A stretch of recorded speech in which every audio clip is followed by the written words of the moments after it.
میں بھی کسی کا ملازم ہو سکتا تھا. میں نے اور آپ نے کون سی اتنی کمال کی عبادتیں کر لی جو مجھے اللہ نے فیکٹری اونر بنا دیا, مجھے بزنس دے دیا اور مجھے 50-100 ملازم دے دیے.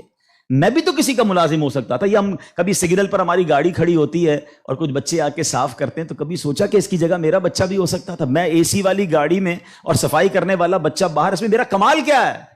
صرف رب کی مہربانی ہے, صرف اللہ کی عطا ہے. اور آپ میں سمجھدار بزنس مین بیٹھے ہیں, یہ سرکل بدلنے میں بھی دیر نہیں لگتی ہے. ہاں مطلب جو آج کرو فرض سے جی رہا ہے, آج ملینر اور بلینر ہے, غریب ہوتے دیر نہیں لگتی. آپ تو کاروباری لوگ ہیں, آپ کو پتا ہے مارکیٹ اپ اینڈ ڈاؤن کیسا چلتا ہے. اللہ معاف کرے کسی کی فیکٹری میں آگ لگ جاتی ہے, کسی کے کوئی پیسے کھا جاتا ہے. ہم نے اپنی زندگی میں زکات دینے والوں کو زکات لینے والا بنتے دیکھا. آپ کووڈ کا زمانہ دیکھ لیں, آپ ترکی کا زلزلہ دیکھ لیں, آپ بارشیں ہو رہی ہیں, اللہ پاک سب کے لیے خیر والا معاملہ فرمائے. ورنہ آج سے کچھ سالوں پہلے جو سندھ میں بارش ہوئی, ہم نے بڑے بڑے لوگوں کا بزنس تباہ ہوتے دیکھا. منٹوں میں دنوں میں بندہ کا سب کچھ چلا جاتا ہے. عقل مند وہ ہے جو ہر حال میں شکر گزار رہے, کیونکہ اللہ نے شکر کا کیا وعدہ فرمایا ہے. قرآن میں رب نے فرمایا لَإِن شَكَرْتُمْ لَأَزِيدَنَّكُمْ, تم میرا شکر ادا کرو میں تمہیں اور عطا کروں گا. اس نے وعدہ کیا ہے. تو شکر کیا ہے؟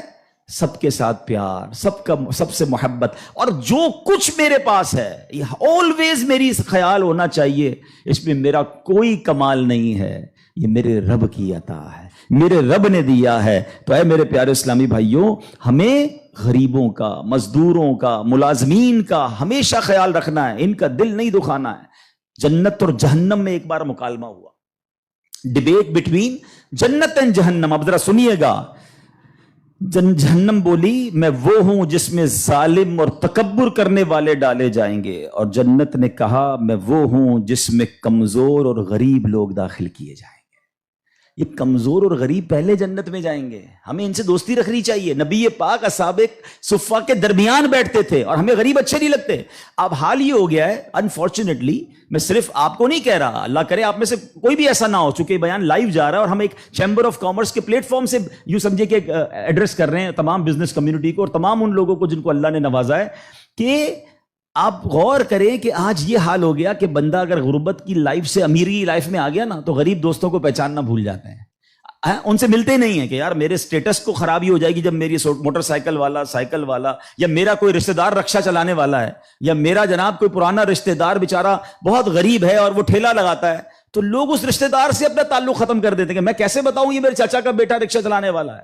حالانکہ یاد رکھیے کوئی کام ہلکا نہیں ہوتا, اگر وہ حلال ہے وہ عزت والا ہے. میں بتاتا ہوں آپ کو, حضرت ابراہیم بن ادم رحمت اللہ تعالی اللہ کے بہت بڑے ولی ہیں, فرماتے ہیں مجھے یہ بات پہنچی ہے کہ جو بندہ حلال کی تلاش میں ذلت کی جگہ کھڑا ہوتا ہے اس کے لیے جنت واجب ہو جاتی ہے.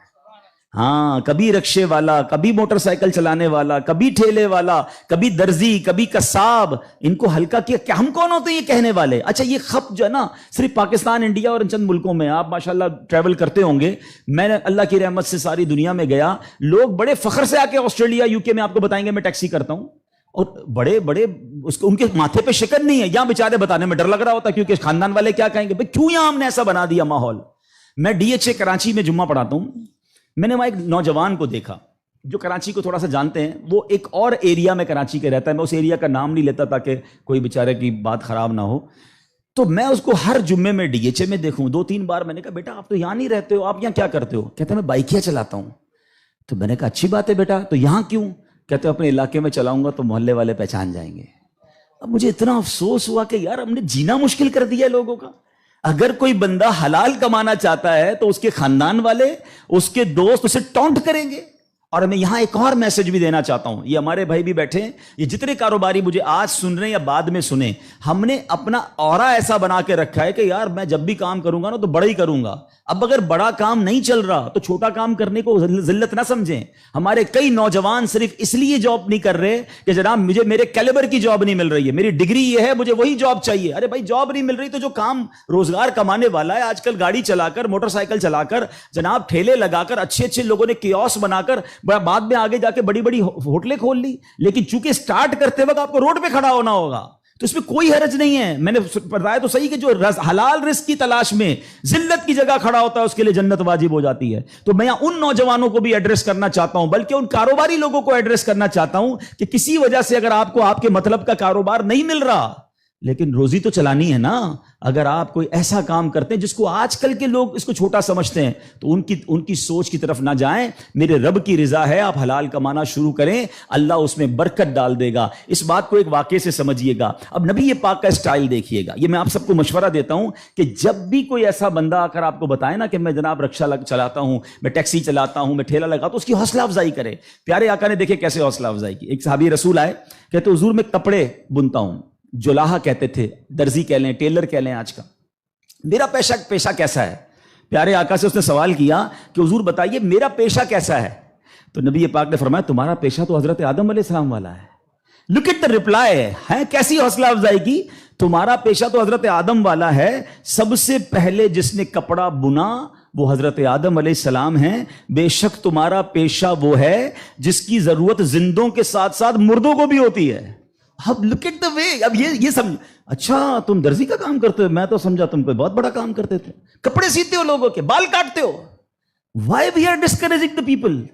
پیارے آقا فرما رہے تمہارا پیشہ وہ ہے کہ تمہاری ضرورت تو زندوں کو بھی ہے, مردوں کو بھی ہوتی ہے. کفن پہنایا جاتا ہے نا, جو تمہیں تمہارے پیشے کے سبب تانے دے کر تکلیف پہنچاتا ہے. اب وہ لوگ سنے جو تانے دیتے ہیں, کاش وہ خاندان والے, وہ ماں باپ, وہ بھائی بہن, وہ رشتہ دار غور سے سنے. فرمایا جو تمہیں تانے دے کر تکلیف پہنچاتا ہے وہ گویا حضرت آدم علیہ السلام کو تانا دیتا ہے. خوف نہ کر, تمہارے لیے خوشخبری ہے کہ تمہارا پیشہ مبارک ہے اور قیامت کے دن حضرت آدم علیہ السلام تمہارے قائد ہوں گے. اب بتاؤ اس درزی یا اس کپڑے کا کام کرنے والے کا لیول آف جو حوصلہ ہے, کانفیڈنس سے کہاں پہنچ گیا ہوگا.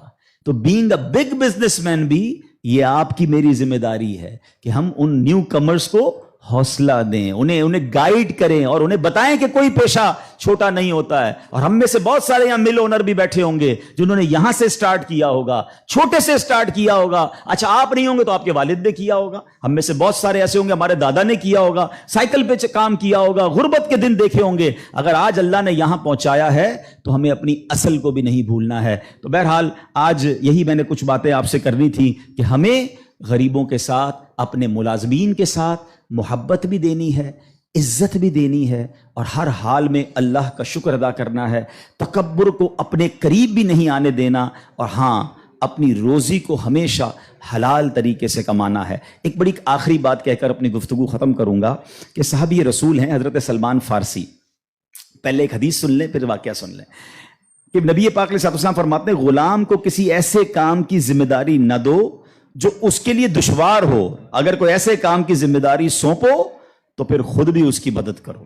حضرت سلمان فارسی جو تھے, ابو قلابہ فرماتے ہیں کہ ایک مرتبہ ایک شخص سیدنا سلمان فارسی کی بارگاہ میں آیا تو آپ آٹا گوندھ رہے تھے. تو اس نے کہا حضرت آپ کا ملازم کدھر گیا, آپ آٹا گوندھ رہے ہیں؟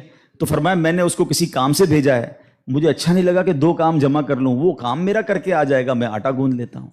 اس کا مطلب کیا ہوا کہ حدیث پاک میں تم اپنے خادم کے عمل میں جتنی کمی کرو گے تمہارے اعمال نامے میں اتنا ہی ثواب لکھا جائے گا.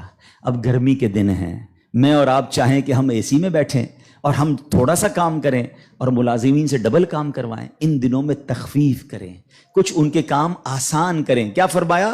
جتنا کام کم لوگے اتنا ثواب بڑھا دیا جائے گا. کچھ سپورٹو کردار ادا کر لیں تو یہ بھی اللہ کو راضی کرنے والا کام ہے. تو اللہ کرے کہ ہم یہ کرنے میں کامیاب ہو جائیں. ہمیشہ حلال کمانا ہے, یہ میرا آخری میسج ہے. اپنی زندگی کا اصول بنا لیں. یاد رکھیں جو نصیب میں لکھا ہے نا وہ کوئی نہیں چھین سکتا. ہاں, اور جو میرے نصیب میں نہیں مجھے کوئی دے بھی نہیں سکتا. تو جب لکھا ہے وہ ملنا ہے تو حرام کیوں کمانا ہے؟ یاد رکھیں حدیث پاک میں آتا ہے, میرے آقا فرماتے ہیں کہ سب سے زیادہ پاکیزہ کھانا وہ ہے جو اپنی کمائی سے بندہ کھائے. اپنے ہاتھ کی کمائی بھی بڑی پسند ہے اور پاک کمائی والے کے لیے جنت ہے. میں اور آپ کاروبار کر کے بھی جنت کما سکتے ہیں. حدیث پاک میں آتا ہے نا, ایماندار اور سچا تاجر قیامت کے دن انبیاء, صدیقین اور شہداء کے ساتھ ہوگا. یہ کسی مفتی کی فضیلت بیان نہیں کر رہا, کسی حافظ قرآن کی نہیں, business man. Yes we can go ان جنہ ود انبیاء کرام. دیر از اونلی ون کنڈیشن, کاروبار کرو, سچا کرو, ایمانداری کے ساتھ کرو, دھوکہ نہ دیں. آپ جنت, پیسے بھی کمائیں اور جنت بھی کمائیں.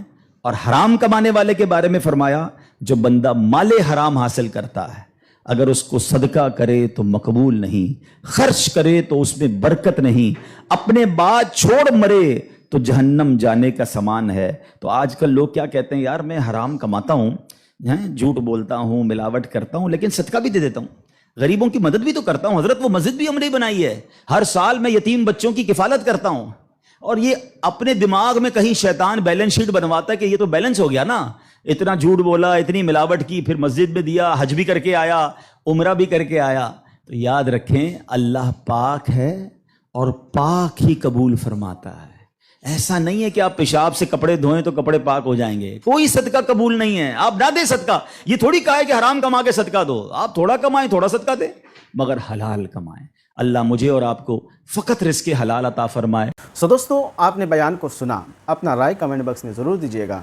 دوستو ہمیں ملازمین، مزدور اور غریبوں کا ہمیشہ عزت کرنا چاہیے، ان سے دوستی بنائے رکھنا چاہیے، کیونکہ یہ ہم سے پہلے جنت میں داخل ہوں گے۔ اور ہاں ان کے کبھی بھی ہمیں دل نہیں دکھانا ہے۔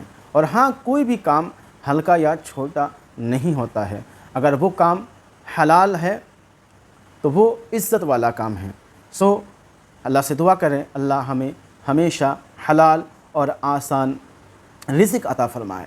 اس ویڈیو کو زیادہ سے زیادہ شیئر کریں۔ ملتے ہیں کسی اور ویڈیو میں، تب تک اپنا خیال رکھیں۔ خدا حافظ۔ السلام علیکم ورحمۃ اللہ۔